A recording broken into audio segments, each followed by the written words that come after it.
Hi, everybody. I'm Jordan Ostroff of Legalese Marketing, and this is Exhibit A Attorneys, where we interview attorneys and other experts around the country to talk about what it really takes to be the Exhibit A of a successful attorney. Joining me today is Ryan Locke of the Locke Law Firm. Ryan grew up in Maryland, went to college at University of Richmond in Virginia. Did I get your acronyms correct? No, that's right. Go Spiders. All right. Then law school at Georgia with my now wife. Public defender in Atlanta, hung a shingle about 7 years ago, and has been living the dream ever since. Currently, he represents people injured by the carelessness of drivers and property owners, as well as people unfairly convicted of crimes. He tells you that his biggest difference is that he spends the amount of time he spends with his clients, much more than other firms, but that also he is smarter, writes better, and is much more handsome than many of his competitors. So a couple extra things that Ryan brings to the table. Thank you so much for joining us today.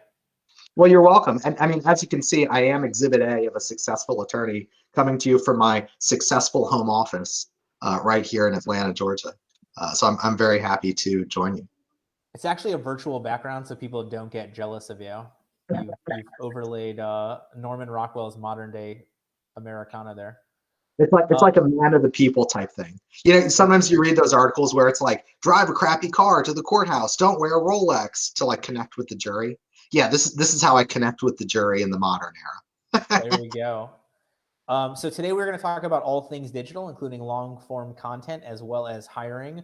But before that, if you want to watch our last episode that aired on Monday with Alexis Austin, who talked to us about the importance of a good intake process, something near and dear to my heart. And now we're going to talk about digital marketing and some other digital efforts, another thing near and dear to my heart. So thank you so much for joining us today, Ryan. I'm excited to be here.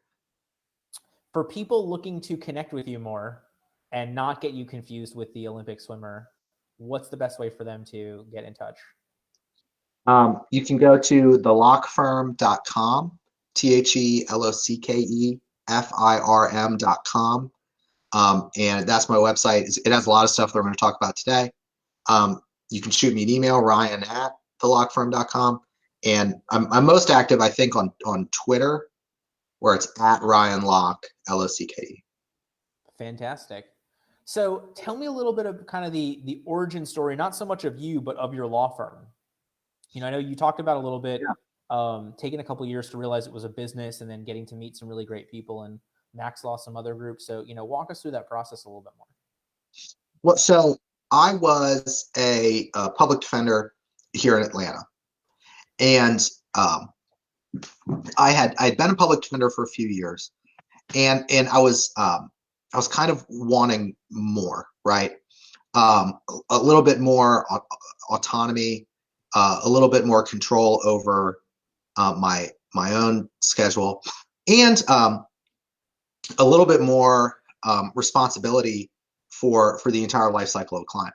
And so I actually spent I was hired by an insurance defense firm, and I lasted maybe 8 months and realized like, oh, that was not for me.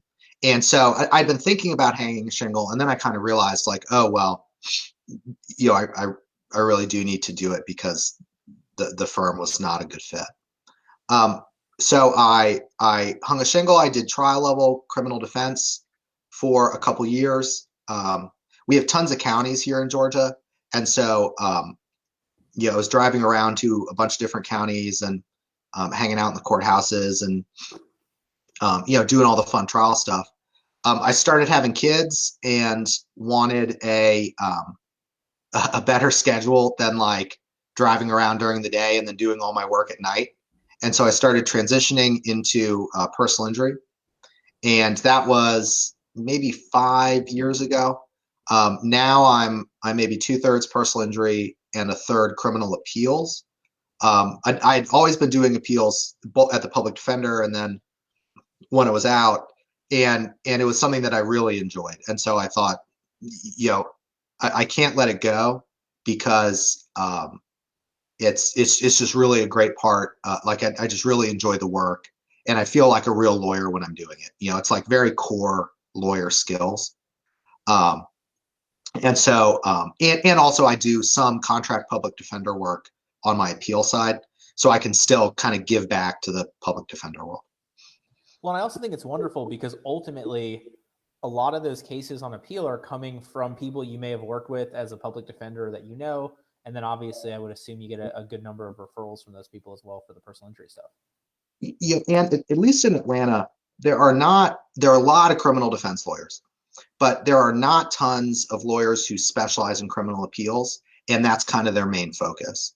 And of the people who do it, there's like a band of people who charge way more than me, and then there's a band of people who charge about what I charge. And so it's nice because it's easier to rank organically because not a lot of people are putting out a lot of criminal appeals content. It's easy to distinguish yourself for referrals because not many people are saying, hey, I do criminal appeals and that's it. I don't do any criminal trial work. And so I think it's a little bit easier to market yourself in that niche. Well, I think it's interesting because, you're talking about the ease of marketing, but also about deciding the kind of the lifestyle you wanted to have. And I always find, the happiest attorneys are the ones that merge those two things. Oh yeah. And I think that it's funny that you mentioned, the first couple of years, I didn't really think of a law firm as a business, and certainly going to UGA, the kind of thinking back then was you either go to a big firm or you go work for the government, and there was no training about like what if you want to go work for yourself. And so I was just stumbling through everything the first couple of years, and only maybe in the last 5 or 6 have I really started to nail kind of business fundamentals. And I think that also helps. So like it helps when you're running a good business. It helps when you pick something that really meshes with your lifestyle, and it helps when you pick something that you enjoy. And so if you can if you can get all those 3 kind of cylinders pumping, then I think you have something good. And it's interesting. So, you talked about coming up, understanding that it was a business and the business fundamentals. At what point do you start incorporating more of that digital component to the practice? Because obviously it seems like, you're really doing a great job there. Well, I'd always been tech oriented, right? And so I'd always kept all my files on the cloud, and I'd always been paperless and that kind of thing. But really, it was being exposed to other lawyers, particularly through online groups, to really take my firm to the next level. Especially with things like like I'd never heard of a marketing funnel, right? And I think your guest Sam next week I think is going to talk about that.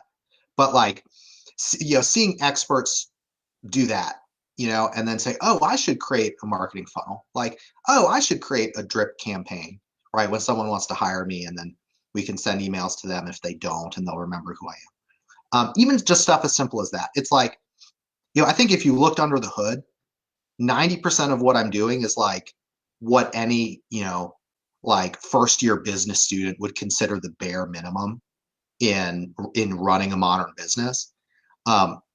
But in law, it seems like it's not very widely adopted to do these things. And so if you're doing the bare minimum, that's still a competitive advantage for you.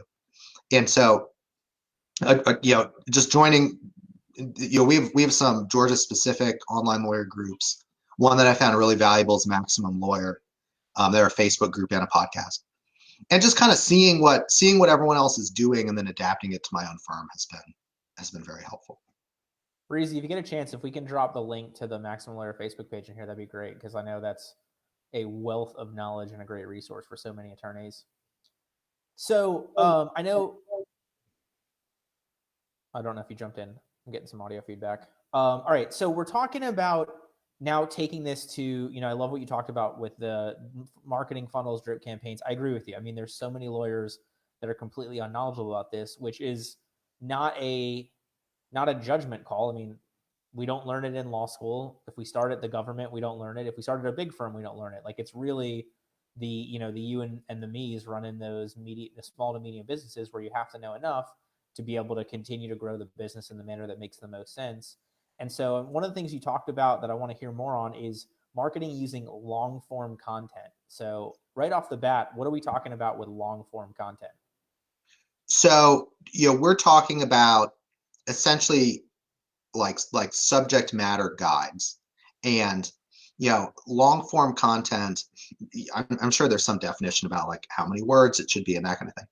But what I'm talking about is not like a blog post that you pound out that's like 4 or 5 paragraphs. It's where there is some area or issue that that you want to address, and that you create the definitive guide for it. And so one way that I used this was, there's this thing called the High Tech Act that you can use to request medical records for cheap.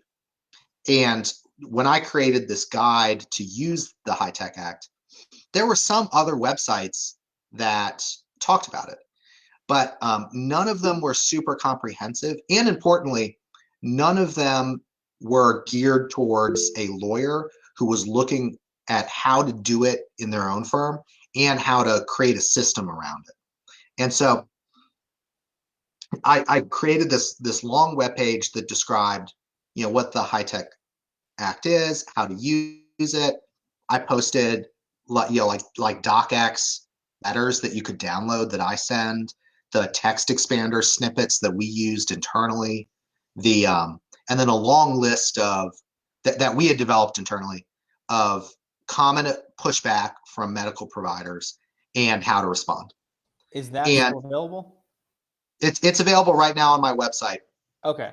thelockfirm.com/high tech, HITECH. And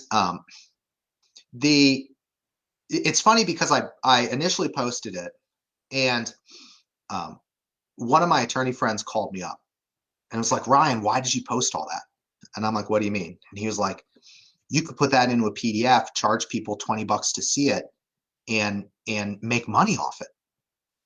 And my view was, well, what's more valuable to me than, I don't know, an initial couple $1,000 is providing tons of value to other lawyers and then asking them to refer me stuff, and asking and kind of becoming known for this really niche thing.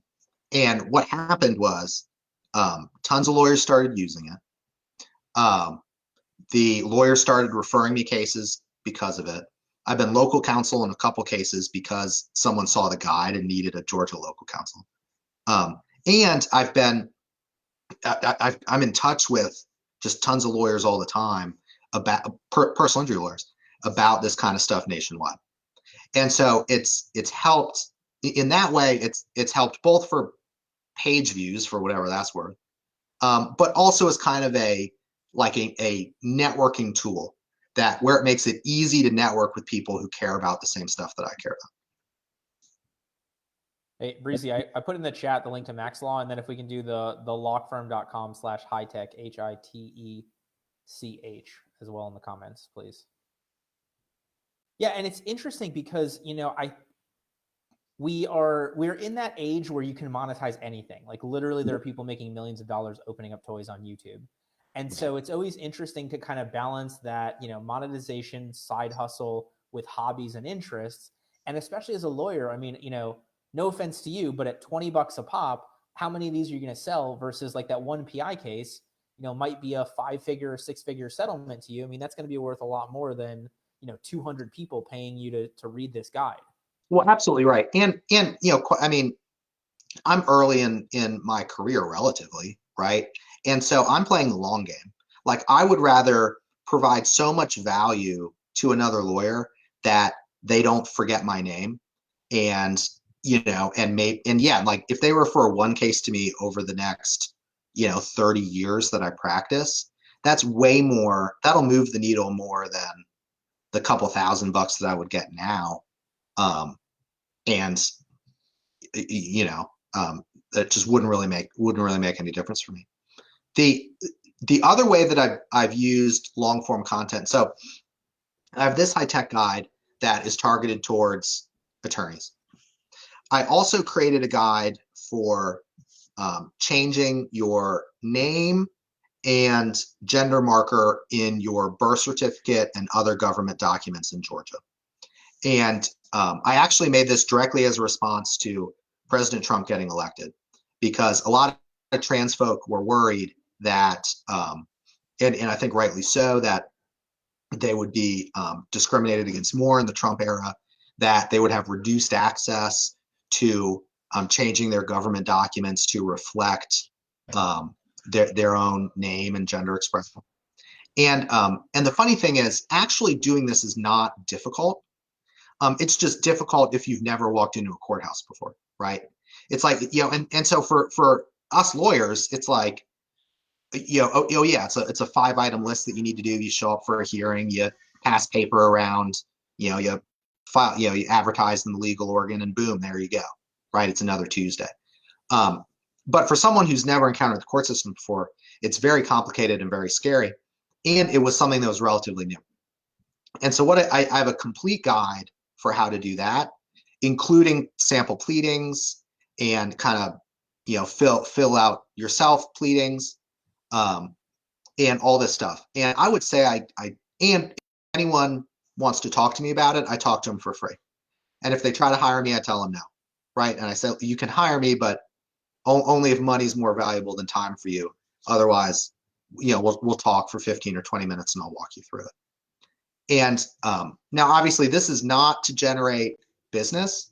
I mean, in some way it is, because I'm talking to people that I probably would never otherwise talk to, right? And a lot of people, I'm the only lawyer that they know from then on out. But one way that I've been able to utilize this piece of content, but it's the most comprehensive guide for anyone doing this in Georgia, and I'm one of maybe 3 lawyers who actually do this. Whenever I give people free help, I say, hey, can you do me a favor? If this helped you, can you leave me a 5-star review on Google and just describe how this helped you? And and I don't have tons. I mean, I don't have tons of reviews. I think I have like low 30s. But I consistently get reviews from giving people some free help. And to me, I'll gladly exchange 15 minutes on the phone for a nice 5-star Google review. Certainly at this point in my career. Well, and especially, and I love how you phrase that, because like you're helping somebody that may end up getting an accident, that may end up needing you, but ultimately they're walking through a very personal moment in life that they may not have help otherwise. Yeah, I mean, and I think, like, it's funny, it's also a good thing to do, right? So it's like, I'm also doing it because it's a good thing to do. But if I can do it because it's the right thing to do, and I can also get some value for me in a not super scummy way, then then I can both justify it as like it's a good moral thing to do, and it's a good business thing to do. So, from the standpoint of an attorney, watching or listening to this discussion, who's looking for the right piece of that long form content for them, obviously don't steal the high tech guide, and but come up with something that fits you. Like, what are the right questions to ask? How do you get somebody to come up with the right topic? So I think, for blog posts and stuff, I think there's a lot, like, if I want some pretty thin content, there's a lot of ways to figure that out, like AVO questions, keyword researchers, that kind of thing. I think for this kind of deep, long form content, you need to think about what are big pressing problems that are big enough that people are really going to find value in it, but not so big that they've already been solved by excellent content, right? So, like, I would not, if I were going to write another piece of content, let's say in the in the PI space, I wouldn't try to write like a a guide to filing a personal injury lawsuit or something like that, because there's a lot of good content out there. Or, like, I wouldn't try to write a treatise, because there are a lot of great treatises out there. What I might do is think about, okay, a lot of cases that personal injury attorneys pass on are disputed liability soft tissue injury cases, right? Yep.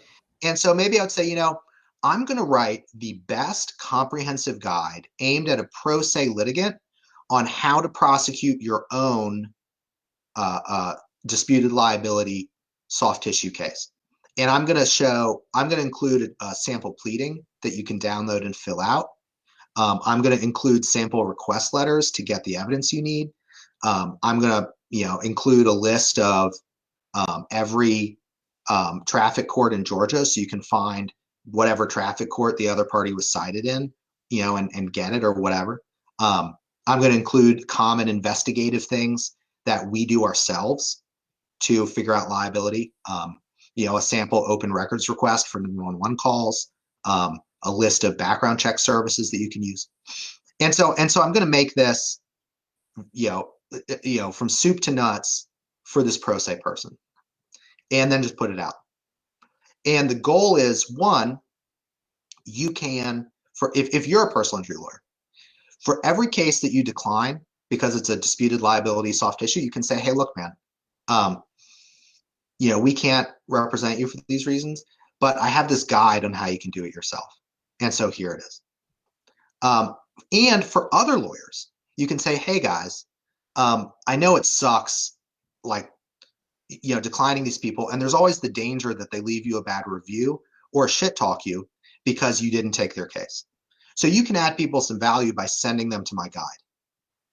And what I would probably also do is retarget them. So, pixel them and all that.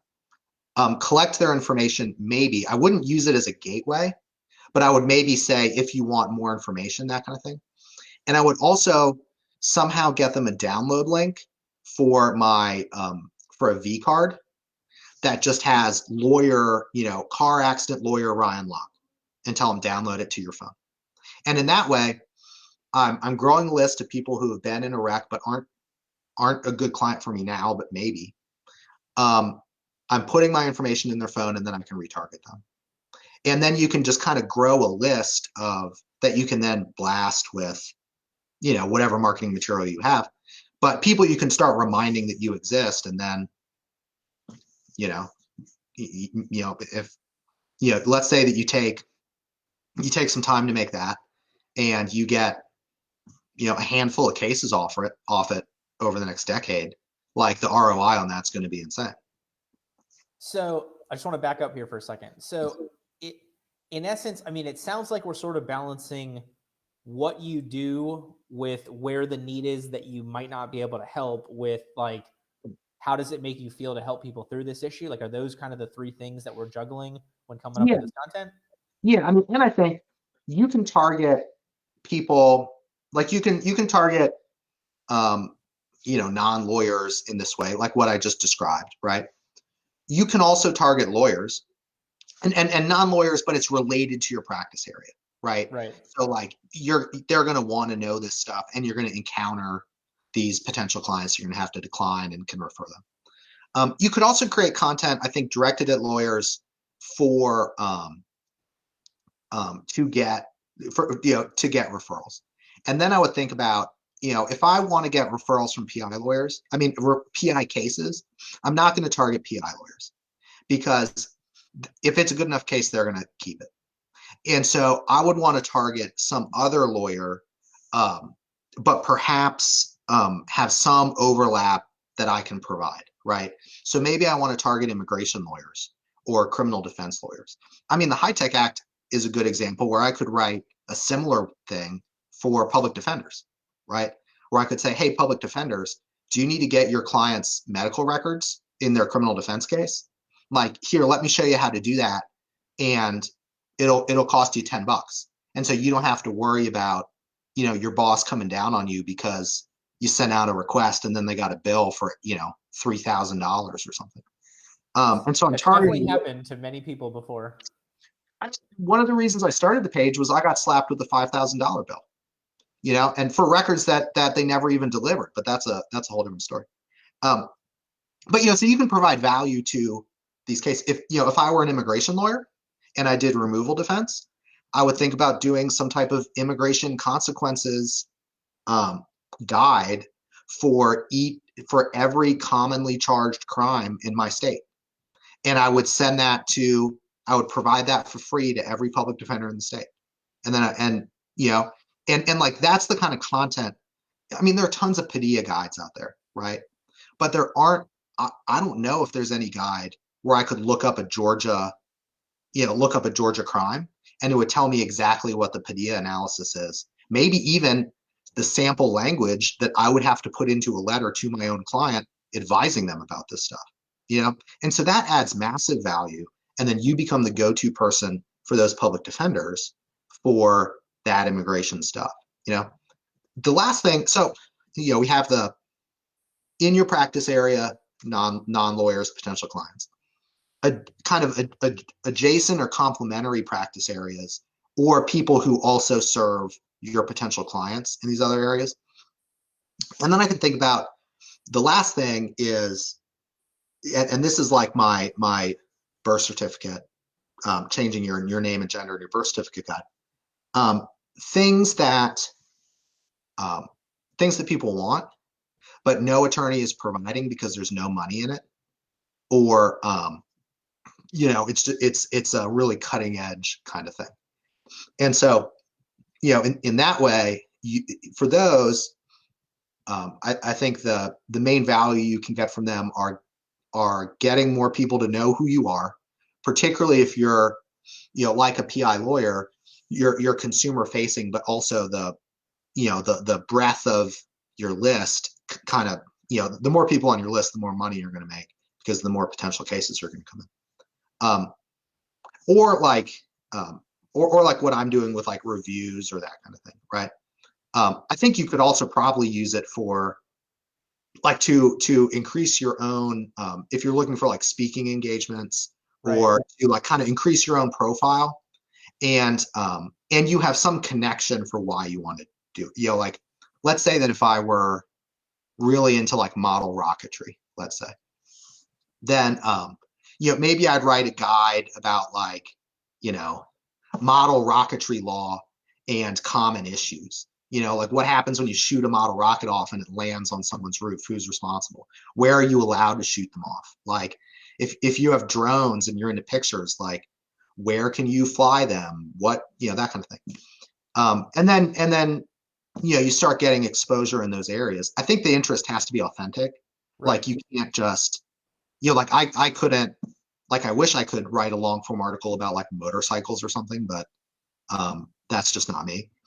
But anyway, you can, you can kind of be the lawyer in these other groups through the incredible content that you're making for them and giving for free and not trying to get anything back other than just kind of being known. Makes total sense. And so it's amazing to me how many, as much information as we have access to, there are still millions of really great ideas like this that are never done or were just done very recently. And it's just Mhm. incredible to see people try and continue to reinvent the same wheel over and over again when there's a million other wheels that might apply to their, their firm as well or their area of practice. Oh yeah. I mean, and I think like one way that and like anyone can really find good ideas is to just make it hyper specific and hyper local. And there's so many ways to, if you think, what could I do that would help the lawyers in this niche practice area in my state and would also benefit me? You can probably come up with a list of, at least 5 things. And the other nice thing about this long form content is it ranks well on Google. Other people, if it's the best, if it truly does give incredible value, other lawyers will love it. Other lawyers will recommend it to everyone. Like it'll have legs and it lasts forever. Right. Like you can once you put up this incredible long form content and you devote, maybe like an hour or two a month to update it or improve it or whatever over time. I think my high tech one's been up for a number of years, and it continually provides, like I get emails about it every week, and I do a very minimal job. I only update it when big things happen, and so I think that that has a lot stronger legs over time than the equivalent amount of time just punching out blog posts or something like that. Makes total sense. All right, so I want to change gears a little bit. We also talked about, you mentioned that you had just hired somebody using a completely virtual process. So we're going to go into digital hiring, which is especially relevant, even though we are hopefully, knock on wood, towards the end of COVID, but still forcibly extra digital. Kind of walk us through, a little bit of what happened there. So I had to, I was hiring another paralegal, and obviously this is a hire that like you want to spend a lot of time on and you want to get right, like a real critical hire. And I decided this was over the holidays during COVID, and I decided this position can be remote, and so I'd kind of like them to be in my time zone or an adjacent time zone, but otherwise I'm in the Eastern time. Like you could be in Tennessee, you can be in Maine, whatever. But I hate hiring. I hate spending the time doing it. I hate reading people's resumes and cover letters. I hate if you applied for this job, let me apologize to you, but I hated reading all of your stuff. Like I just don't like it, and I'm not particularly good at it either. Right. Anyway, so here's what I did.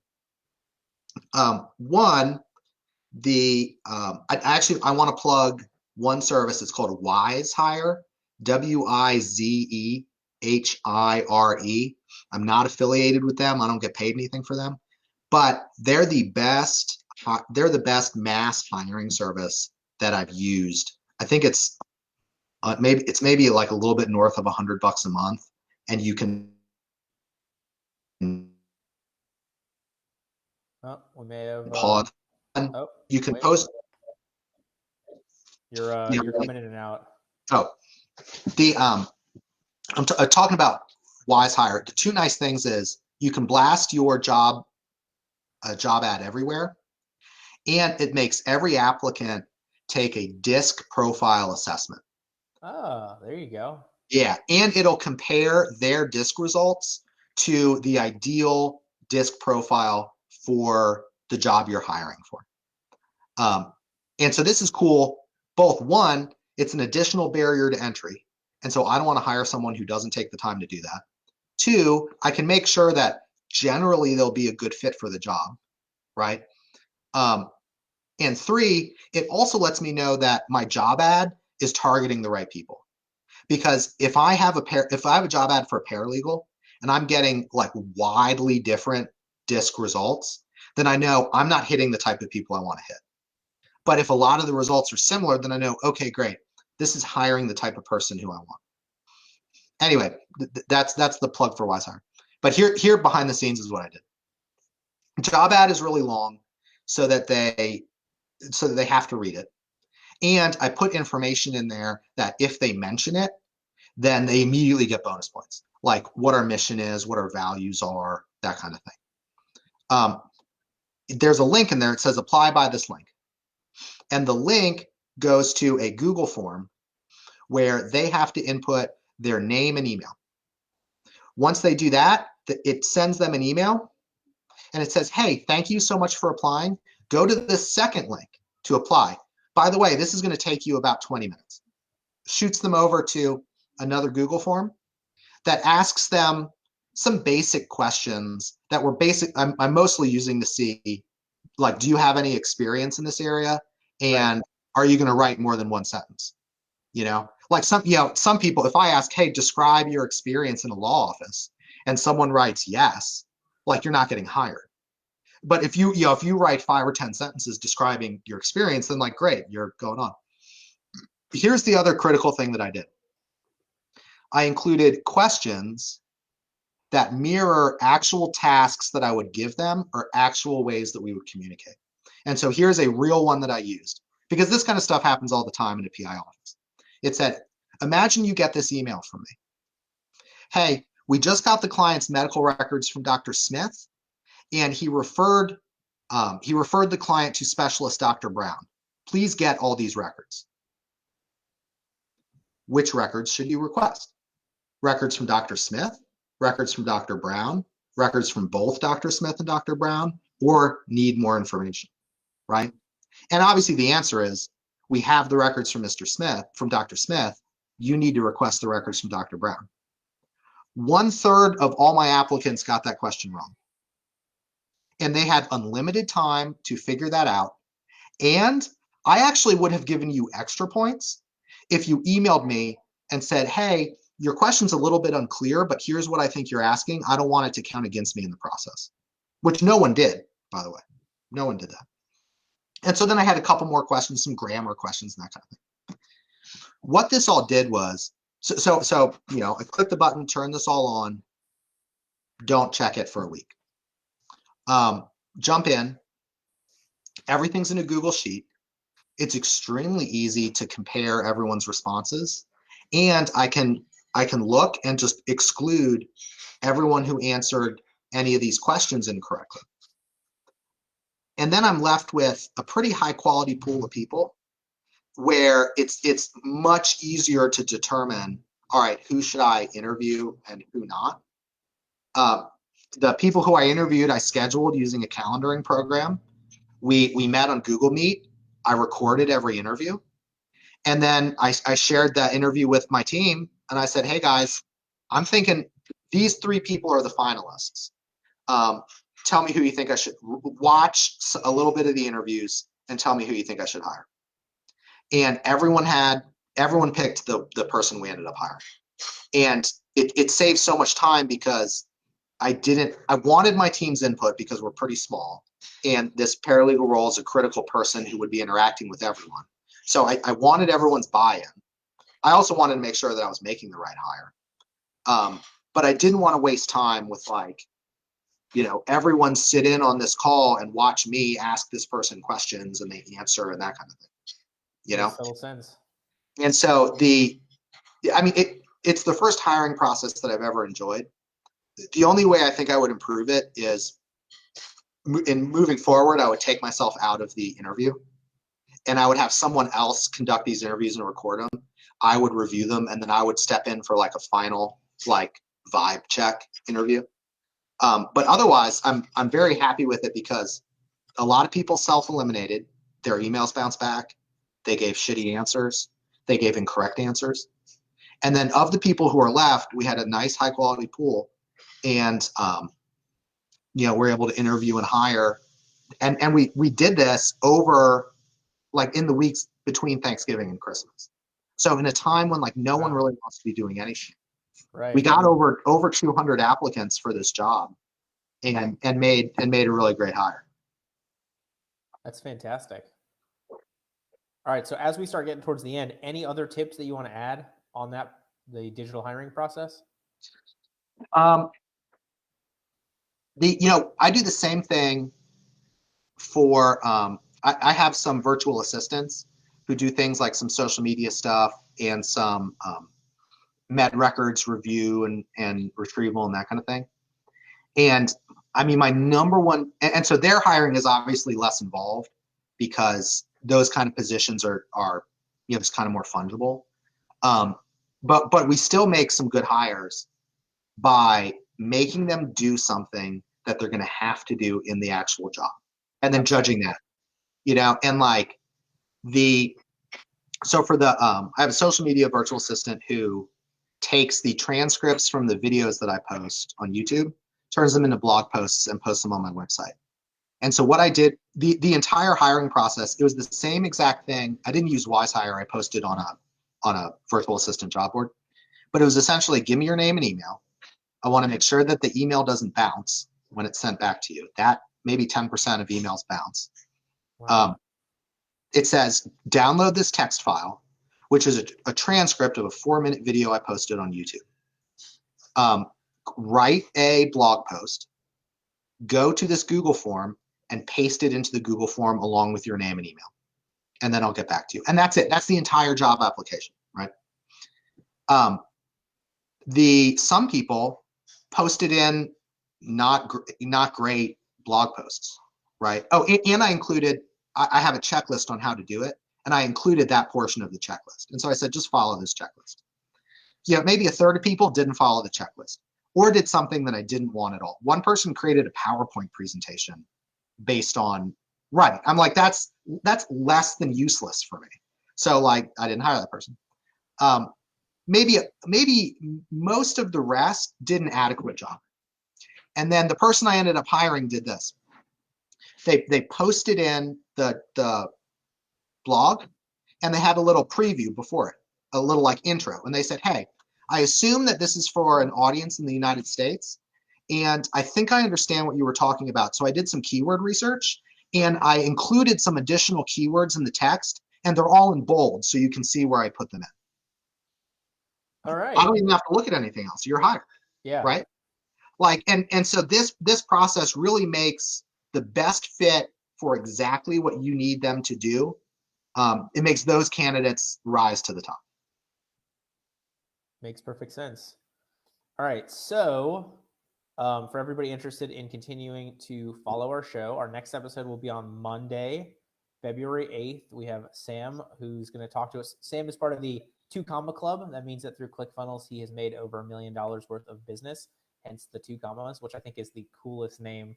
And there actually is an award for any of you that have seen the Facebook ads that at least I get currently from him. He's going to talk to us about marketing funnels, digital, Facebook ads, etc., along those lines. Then next week on Tuesday the 9th, I'll be speaking at the Law Firm Growth Summit being put on by Profit with Law. We'll be talking about the missing pieces of your marketing puzzle. That conference goes until Thursday. Thursday, we'll be doing a breakout session as part of the conference on how to double your close rate automatically. We'll talk about that. If anybody's interested, that's lawfirmgrowthsummit.com/legalease. And with that, let me come back to, so if somebody has been listening to this for the last about 45 minutes and they take absolutely nothing else away, there is nothing that they remember other than what you're about to say here, what is the biggest piece of advice that you would like to give to attorneys to help them become the exhibit A of a successful attorney? Yeah, I mean, if you take nothing else away, remember that I'm Ryan Locke, the attorney, and not Ryan Lochte, the Olympic swimmer. That's the only thing that I want you to take away. I think here's a common problem that I have, and I continue to try to work on it. So I imagine that a lot of other people do too. Is when you start thinking about your firm as business and all the things you can do, suddenly there's a list like of 500 things long, right? And you're like, wow, I'm deficient in literally every area of my professional life. Like, I need to fix all of this right away. And you'll do if you try to fix everything right away, you'll do a poor job, you won't see any results, and you'll quit. And so what's really helped me is picking one thing every quarter, and I say, this is the thing that by the end of this quarter, it's going to be perfect and self-sustaining, and then I can move on to the next thing. And maybe that's maybe that's your hiring process. And you say, all right, I'm going to put this hiring process together that I heard Ryan talk about. I'm going to make a hire, and that's a Q1 goal. Maybe it's I'm going to write a long form content. Maybe it's start a podcast, drip funnel, whatever. Pick one thing. That's your thing. Focus on it relentlessly, and you will move the needle more that way than if you try to handle a bunch of things all at once. And I know this from hard-won experience. Yeah, I'm going to echo that. The Mike Whalen called it "do less but better," and that's that's ultimately the entire part of this show. Is we're trying to give people a bunch of different options to help them figure out what are the 2 or 3 things that they want to throw themselves into when it comes to marketing. So rather than being the barracuda always chasing that new shiny object and not actually accomplishing anything. Yeah, fantastic, man. Before I let you go, thanks for having me on, Jordan. I really appreciate it. Yeah, of course. Before I let you go, though, you just started a new case law podcast. That's right. So if you are in Georgia and you practice personal injury or criminal defense, I guess also criminal prosecution. I mean, if you're into that sort of thing. Knowing the law, usually important for prosecutors. If you would like to know the law, I have a weekly show where I talk about every single criminal defense and personal injury appellate case that was decided the week before, and we talk about the facts of the case, the holding of the case, and practice tips about how to apply these types of things to your practice. And it's Georgia Case Law Podcast. available wherever podcasts are sold, and it's dropped every week. It's free though, right? Yes. Oh, okay. That was the Anchor FM, Georgia Case Law Podcast. I'm sure iTunes, Stitcher, all the big ones. It's on yes. It's on all the ones that Anchor will let me push it to, including Spotify and Apple Podcasts. Perfect. Fantastic. All right. Well, thank you so much for joining us today. I had fun. Thanks so much, Jordan. Thank you for listening to this episode of Exhibit A Attorneys. If you're interested in becoming the Exhibit A of successful attorney, please check us out at legaleasemarketing.com. EASE.